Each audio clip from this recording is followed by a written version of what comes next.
Hello guys, welcome to my channel guys. Sa mga gustong mag-apply sa Canada sa pamamagitan ng Job Bank, i-type nyo lang guys jobbank.gc.ce.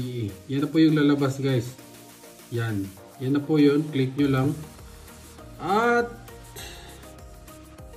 yan na. Ganyan na po ang magiging itsura nya guys. Yan yung legit na site ng Job Bank. O yan na guys, jobbank.gc.ce. Ang gawin nyo ay pumunta kayo rito.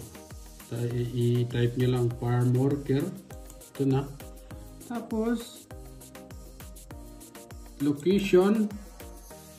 Kung gusto nyo all of Canada, buong Canada na yan. Tapos search nyo lang dito. Tapos yan na guys.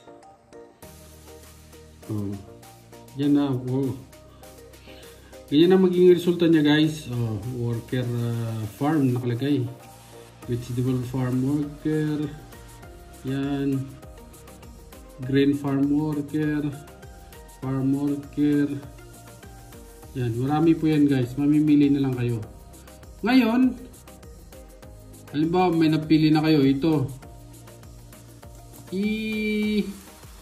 Click nyo lang yan. Tapos open link in a new tab. Tapos halimbawa, na-click nyo na yan. It na. Yan na guys. Tapos, scroll down nyo na lang. Pag yan bilog ang nakita nyo guys, ibig sabihin, pwede kayong mag-apply dyan. Diba, nag-hire sila ng mga candidate without valid Canadian work permit. Sila na mismo yung mag-apply para sa inyo guys. Pero pag ganito guys, ang nakita nyo, pakita ko sa ito ang kabila. Medyo mabagal. Hanap tayo ng iba. Ito. Try natin yung green farm worker. Click lang natin. Tapos ito na. Nag-open na. Pag ganyan na kang nakalabas guys,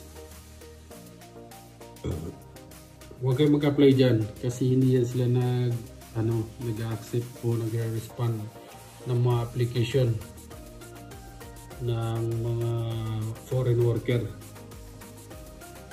Huwag nyong i-click yan. O huwag nyong senda ng mga resume yan.